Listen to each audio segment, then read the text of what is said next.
One of the things that's really interesting about the book of Revelation is, have you ever had the thought, like, if Jesus is God, why didn't he just come out and say the words, I am God? If Revelation is trying to tell me about how amazing God is, Jesus is the Lamb, why don't we just see this clear black and white statement about what's happening? Why is it kind of cloaked in all of this language? Well, here's what I'll start with, and then I'll tell you why I think this is so pivotal. Apocalyptic literature, which is what this is, and apocalyptic teachers, which is one of the classifications Jesus has, taught in mystery intentionally. The whole design of this wasn't to come out and say, hey, do this, don't do this. The whole design was actually to make you go, I need to think about and process what you just said. And I would even take this a step further and say, think about your own life. How many times do we operate as a consumer of information, right? You hear something, you put it in your brain, you go check, got that, and you move on. When real life change happens, it doesn't happen because we just have this kind of click, oh, da-da-da-da-da, we go. Life change happens because something causes us to stop and go, I need to chew on that. Like, I need to meditate on what's happening right now. My understanding is shifting. What if I told you that the way Jesus taught and the way that the Apocalypse of John, right, these revelations are written in a way that's supposed to slow us down. It's supposed to make us stop and go, I need to chew on what I'm hearing right now to really process this. What John is doing is the same thing Jesus did in his teaching. And for us who go, Lord, where are you? Like I'm struggling in this moment. I want to see you clearly, but I don't hear you telling me exactly what to do. God doesn't want robots who walk through life saying, yes, sir. He wants us to chew on and meditate on his word so that we're transformed by it. One of the things theologians will say is that salvation comes through suffering. That's hard. But the idea is that when I'm forced to slow down, that gives me the chance to go, okay, Lord, what do I need to do to step in line with who you are and who you've called me to be? Today, we're going to look at what is, in my mind, both the most confusing and the clearest at the same time gospel presentation in the book of Revelation. And that is chapter 12. If you look at our chart, here's what you're going to see. You're going to see 7 visions. The blue on the ends that bookend the book of Revelation, they're about the church. The church as they were and the church as they will be in heaven. We move into the green and we're seeing this idea of God's judgment on sin. This was where we were in the throne room, right? This is where we were setting up God's coming, and we'll see his fulfilled judgment in Babylon. We move into the red, and now we had the 7 seals and we had the 7 letters. The 7 seals and we had the 7 trumpets. And we were talking about in that, right? Like he is correcting and he is moving behind the scenes.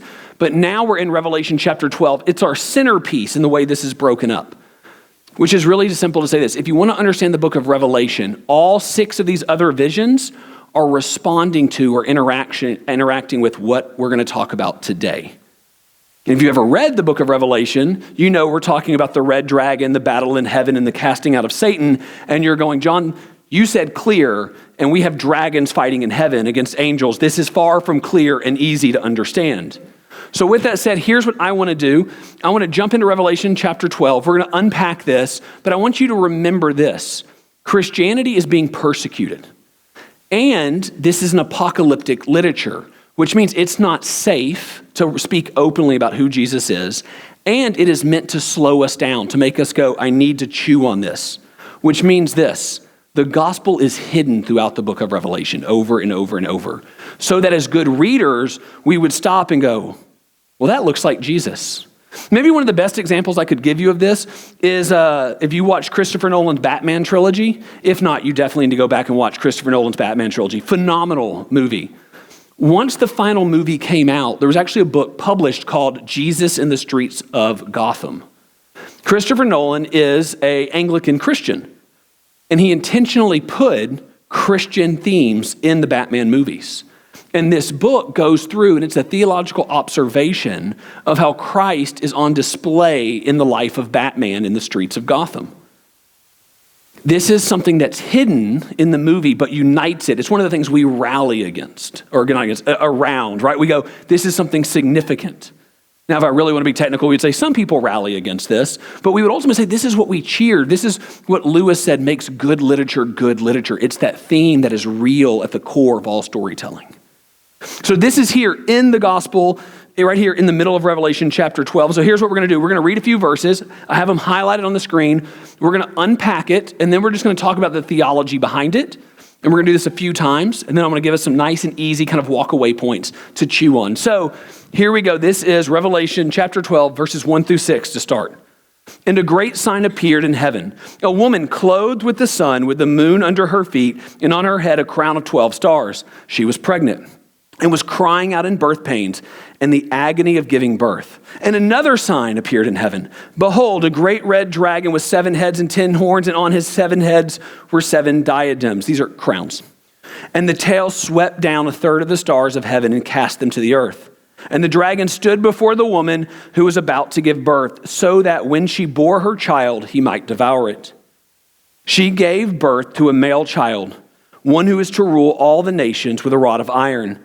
But her child was caught up to God and to his throne. And the woman fled into the wilderness, where she has a place prepared by God, in which she will be nourished for 12,060 days. Well, we'll start with this, and we're going to revisit these 12 verses a few times here. But pay attention to these red passages. First, you have the dragon introduced. And look at this. Behold, a great red dragon. Interesting, the word here in the Greek is actually drakon, D-R-A-K-O-N. It's where we get the word dragon, but it literally translates to like massive giant serpent, which is fascinating. It's going to be helpful in the Bible study we do Monday night to really unpack this. But with 7 heads and 10 horns, and on his head 7 diadems. Everything in this passage points out this is royalty. This guy's in charge. He's mighty. He's powerful. He's got what it takes. He's running things. But notice the way the child is introduced right behind it. She gave birth to a male child, one who is to rule all the nations with a rod of iron. It sets up Satan as the power, but then it immediately tells us this, that the child is the true ruler. He's the one that will actually rule. Now, as we go forward, I want to tell you that this is really interesting because most scholars have noted that what John is doing is he's pulling, just like Christopher Nolan kind of pulled Jesus into Batman, what John is doing is he's pulling some of these images from the pagan Greek world to unpack the gospel here. And one of these famous stories was about a man named Leto. And Leto is born of God, but the queen of God doesn't like him because he is an illegitimate son. And so the queen sets out to devour the child and takes the form of a great serpent. And the child flees. And so John is using this imagery. He's seeing something he understands. It would be like going to a play and then having a dream where God is speaking to you through the play and you go, I get it. Lord, you're taking Hamilton and you're making sense of the gospel in this moment. Like there's a way in which he's breathing in a very visual fashion. Satan is not in charge, my child is. And so before we move on, I just want you to catch this. He's speaking to those times in our life where we go, Lord, where are you? He's speaking to those times in our life where we go, man, the world is wicked. He's speaking to those times in our life where we go, God, if you're real, you're either not powerful or you're not good because I don't see your goodness right now. And he reminds you that the true ruler has been born. So stay with me. You're going to see this theme unpacked a little bit more as we get into 7 and 12, and we'll make our first point. Now, a war arose in heaven. Michael and his angels fight against the dragon, and the dragon and his angels fought back. But he was defeated, and there was no longer a place for them in heaven. And the great dragon was thrown down, and the ancient serpent, who is called the devil and Satan, the deceiver of the whole world, he was thrown down to the earth, and his angels were thrown down with him. And I heard a loud voice in heaven saying, now the salvation and the power and the kingdom of our God and the authority of his Christ has come. For the accuser of our brothers has been thrown down, who accuses them day and night before our God. They have been conquered by his blood, by the blood of the Lamb and by the word of their testimony, for they loved not their lives even unto death. Therefore rejoice, O heaven, and you will dwell in them. But woe to you, O earth and sea. For the devil has come down to you in a great wrath, because he knows that his time is short. Now, again, we'll walk back through this a few times to make sense of it, but pay attention again to these red verses right now. Here's what you're going to see. but he was defeated and there was no longer any place for them in heaven. Again, he's presented as this ruler. He's an authority. He has all of this power. And then all of a sudden the true king is there and Satan is defeated. Let me highlight this again because we've said it before. This is not light versus dark, this epic battle, who's going to win. This is darkness is there, and when light shows up, light casts it out. We pointed this out a few years ago, and I still think it's a wonderful idea, but there is, I think, an element of truth in parody that makes parody good. And one of the more famous scenes that kind of gets this in modern culture, and I've seen it around the internet now for a while, is South Park put out an episode where Satan and Jesus box. And the whole premise is like, who's going to win? They're going to do this. Like, it's good versus evil. It's God versus the devil. Who's going to do it? This is not the way the Bible presents this battle. I think this is the misconception that South Park gets to play on. But I think that the more accurate understanding we get in this is really simple. Watch this, verse 10. I heard a loud voice in heaven saying, now that salvation and the power and the kingdom of our God and the authority of our Christ have come.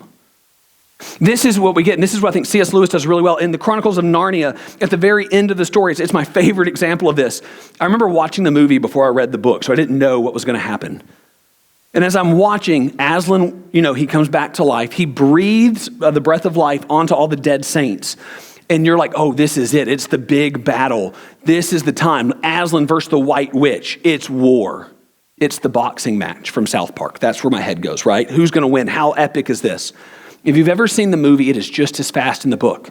The White Witch is out, she's destroying things, and Aslan runs up and just eats her in one bite. This is not a battle. This is the destruction of evil by the unstoppable goodness of God. I want you to catch the first theme of this that's present, and here's what it is. The power of Satan falls short. I should say, the rule of Satan falls short to the true rule of Christ.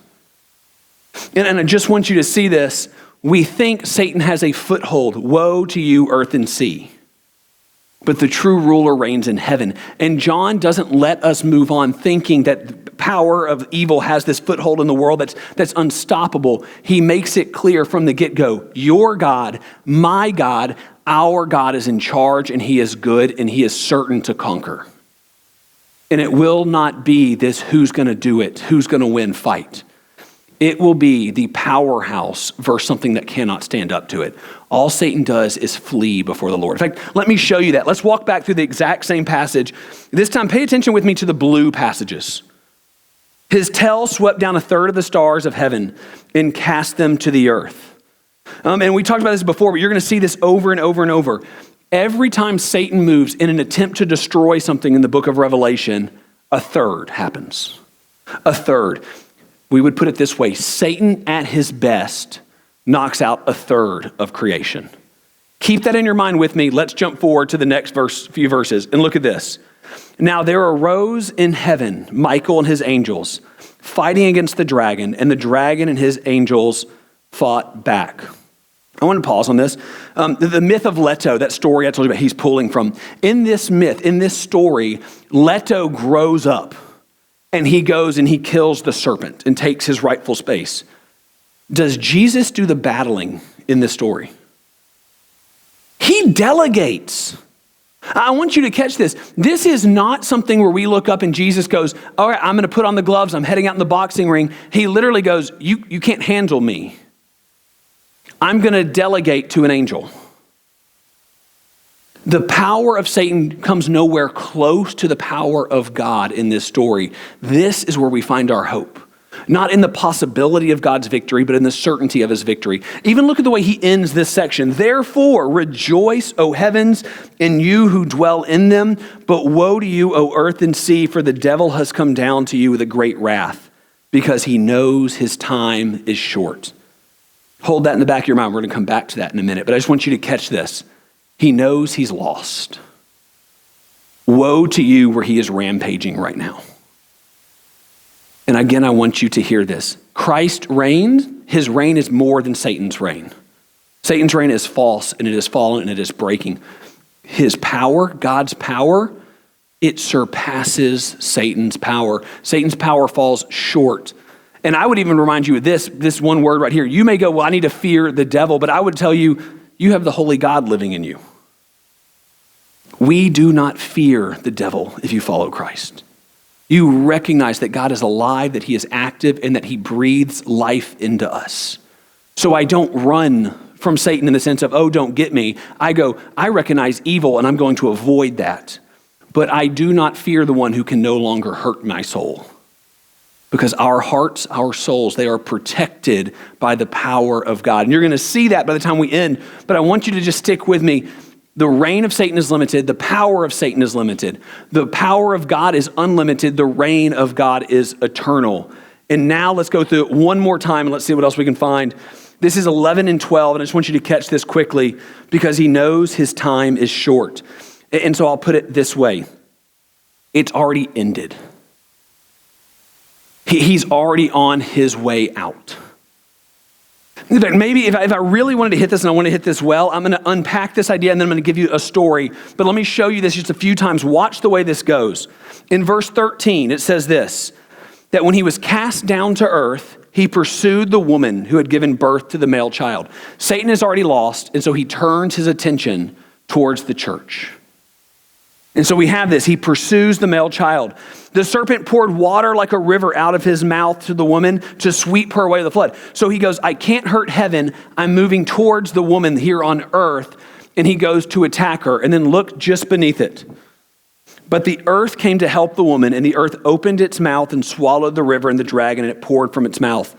Then the dragon became furious with the woman and went off to make war on the rest of her offspring, on those who keep the commandments of God and hold to the testimony of Jesus. He tells you, right, the offspring of the woman is the church. And so if I understand this well, here's what happens. Satan rebels, but his rebellion of 1/3, the most his power can do is it meets the very meekest of God's response. Because every time God moves with self-control, it's 1/3. So God at his weakest is still stronger than Satan at his most powerful. Satan knows he's lost. He gets mad and he goes on a rampage. My parents are here today, so I want to tell this story in honor of them. But I have 2 game modes in life. If you're playing a game with me, I don't care, this is a lot of fun, let's just relax mode. And then I'm going to beat you, and I don't care if it's unethical, I'm going to destroy you in this board game, and you will cry by the time we are done mode. I am doing my best as a fallen man to put that mode to death, right? Like, it has no place in me. But I want you to understand this. We quit playing a game called Catan at my household. And to be honest, we really quit playing this because of me. So here's the way I would tell the story. We won't get into a particular game, but here's what began to happen. I would start with, that sounds fun. Then as my parents played, my wife played, I would want to win. And at some point, I would either start winning and rub it in everybody's face in a really harsh manner, or, right, this is the devil in me, or, right, like, I would start to lose. And then something really wicked comes out when I start to lose. Because when I start to lose like this, I go not to, I want to win. I go to, you're all going to hate beating me. I'm going to make your game so horrible, so messed up that you will never want to beat me in this game ever again. I'm wiping out everybody. And I would proceed to hurt every single person's moves constantly, not to gain any ground of my own, just to punish you for beating me. I admit this to you in full repentance today. This is Satan on the earth. He's lost the game. He knows there is nothing left for him to gain. So what does he do? He throws a tantrum like John and says, I'm going to punish everyone who's beating me. Not because he's going to pull out some magic victory, but because he's a sore loser. I want you to hear this today because there is so much talk in the church still about flee from the devil and run from the devil. Not again in the sense of holiness, which we do see in Scripture, but in he is powerful, John, and he's going to do this. And I just want to tell you, he is lost and he is a sore loser. He's not playing to win anymore. He's playing to make your life miserable. That's what we see in the red dragon. Now, this is not great news compared to the rest because the rest of this, I think, is beautiful, right? God is sovereign. Satan is not. God is all powerful. Satan is not. Satan knows his time is ending. And you're like, yes. And then I go, but he's a sore loser and he's coming at you hard. And you're like, thanks, John. What you're really telling me is even if God has won, there's some really kind of junk we got to walk through here because of this. Pay attention to this, and I want to see what we can do to kind of point this out. But We'll walk back through the second half of the passage one more time. This time, pay attention to the orange passages. But when the dragon saw that he'd been thrown down to earth, he pursued the woman who had given birth to the male child. But the woman was given 2 wings of the great eagle so that she might fly from the serpent into the wilderness, to the place where she is to be nourished for a time and times and half a time. The serpent poured out water like a river out of his mouth after the woman to sweep her up. Again, sore loser, he's going after her. But the earth came to help the woman, and the earth opened its mouth and swallowed the river that the dragon had poured from his mouth. Then the dragon became furious with the woman and went off to make war on the rest of her offspring, on those who keep the commandments of God and hold to the testimony of Jesus. And he stood on the sands of the sea. He's a sore loser, but I want you to catch this. But God's victory was not just for heaven. He showed up. He goes after the woman, she gets wings. He breathes water, which water is a symbol of chaos and turmoil. And it says that the earth rose up to protect her. One of the things I think John does absolutely just beautifully in the book of Revelation, particularly in chapter 12, is he takes these, like I said, cultural references, right? And he tweaks them. He tweaks them so that you would stop and go, well, that's not what happens in that story. What's happening here? This is the moment you're supposed to pause and stop and think. So in the story, Leto grows up and he fights the dragon. In John's story, Jesus delegates. And then you get here, the woman runs away. And in the story of Leto, she runs away, but the queen of earth says the earth will not take care of you. And so the earth refuses to care for the woman. But here, she runs away and the earth stands up to protect. Why? Because God is so sovereign over the earth, not the devil. And then it even ends with the one who stands on the sands of the sea. Think about this. 1 foot on the earth, 1 foot in the water. Where's his foot missing? We've seen heaven, land, and sea, heaven, land, and sea, heaven, land, and sea, over and over and over. And then what do we see here? He has no foothold in the heavens. What John highlights in this moment is that God's grace and his victory is not just this future far-off thing, and we're just going to have to deal with it until then, but that he is actively at work here and now. That the promise of his goodness and his glory is for now, just like it's for the future. Your hope is not so distant that you are hopeless in the moment.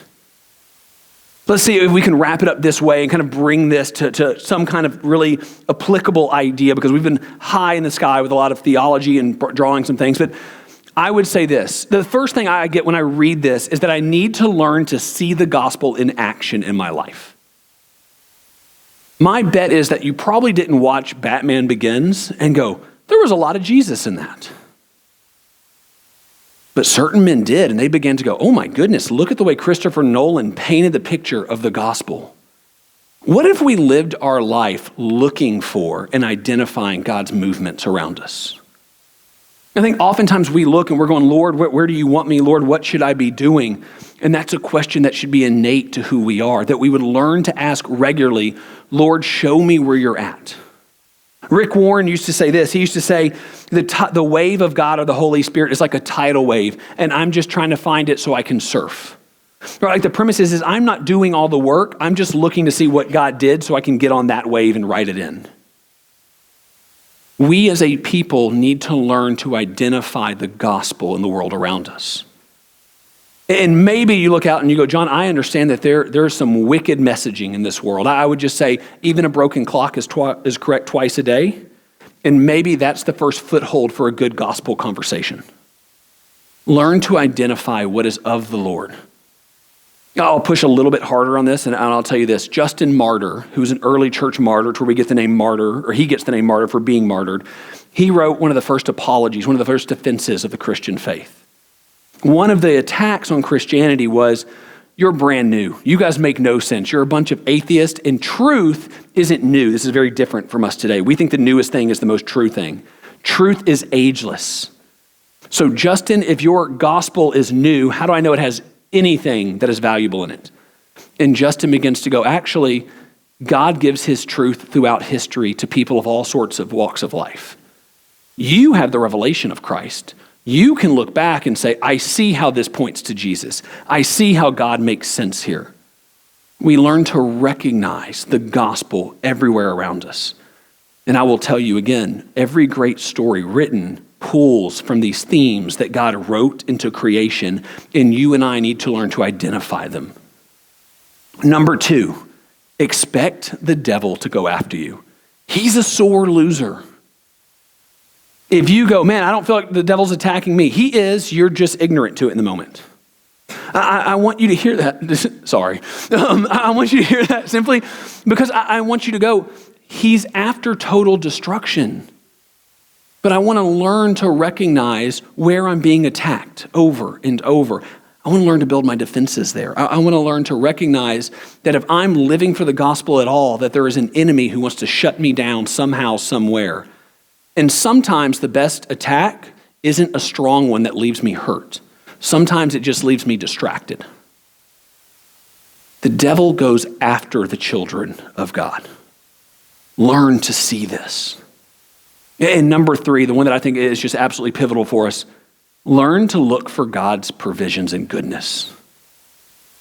Because this is the core of this today, which is the gospel message itself, right? That the world broke with Adam and Eve. Something shifted. The Hebrew, there's 14 different words for sin. The one that's here that just means the world to me is, in the story of Genesis, is perverted. It warped. Something went off. And as it went off, right, God looked out and he goes, man, like it's broken. The thing I made to be so good, it's warped. Think of like a hot pan, right? And you put it in the cold water and it warps the bottom and now it won't sit the way it's supposed to and it's super annoying, right? This is like the core of sin. And all of a sudden it's warped and God goes, okay, I have 2 options. I can wipe out the pan and buy a new one, or I can get to work fixing the pan I love. And the story of creation, right, is that he goes, or the story of salvation is that he goes, I can work with this. I'm going to fix this. I'm going to restore this. And I want you to hear me. If Satan is attacking and you feel like your life is warped, something has gone off, you're trying to figure out what went wrong in my life, why aren't we where we're supposed to be? God is still providing, and he is still at work with his goodness for you. The more I focus on the enemy, the less I focus on God's goodness. Sometimes his attack is just to get your attention and get you in a funky mood. I told you I watched football Saturday, and one of the things we watched was momentum in the games. And one of the things that really was sad through this was you would watch a player make a bad play, and it would get in their head. And all of a sudden, they would make a bad play and make a bad play and make a bad play, and they couldn't get out of this rhythm. And I'm telling you right now, right, this is called on tilt in poker. It's where you just start playing poorly. And you've probably had a day like this where it feels like every decision you make is just like a poor decision. The more I focus on that feeling, that destruction, that hurt, the worse it gets. The more I just learn to go, Lord, I know you're here. I know your goodness is here. Bring me back to the foot of the cross. The more I heal. And this is the perfect picture of the cross, right? The Lord looks out and goes, I can take the brokenness of the world and I can bring it into myself. I can pay the price. I can hang on the cross. I can die and conquer death. This is the glory of the gospel. So now we go back to Revelation. And all of a sudden I go, we have letters to the church. They're talking about life changed because of the gospel, because of the victory of Christ. And then we go, okay, we have the throne room of God. And what are they celebrating? They're celebrating the gospel lived out, the Lamb who is worthy. And then we have the 7 trumpets and the 7 seals. And what is God's redemptive plan, right? The scroll. It is the cross. And the more my life, like the book of Revelation, centers around the cross, and I begin to chew on it because it's apocalyptic literature and it's meant to slow me down and transform me, the more my life begins to shift towards what is true and good and holy, and the better things get. Maybe not with my finances, maybe not with my job, maybe not with this thing that's hurting me, but with my soul. And I know that there's a hope that is eternal, and I know there is a God who is actively working to fix things here and now. So what do?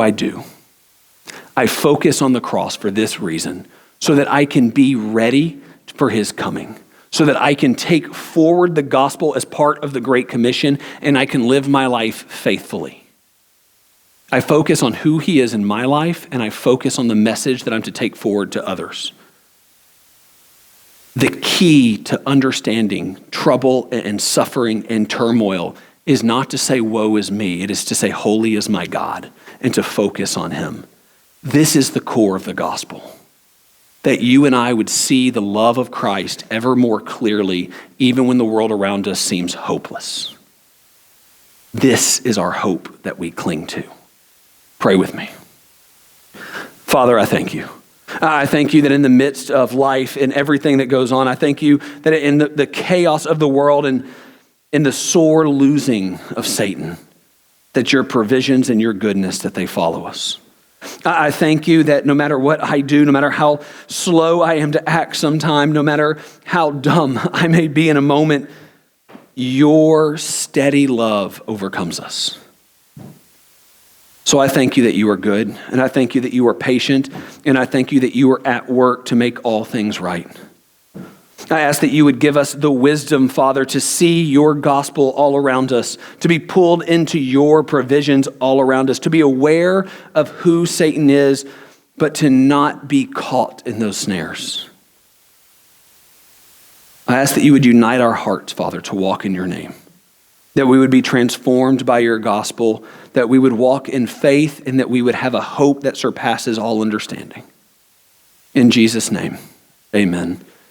Hey guys, if you will stand up, this is our first Sunday of the month, which means we're going to do communion. So in a moment, if you don't have a little cup, they're going to be passed through during the song, and we would love to pray for you. If there's any way we can pray for you, John and Trish are over to the side. They are ready for you. Just head that way. But please worship with us, and I'll see you in a minute.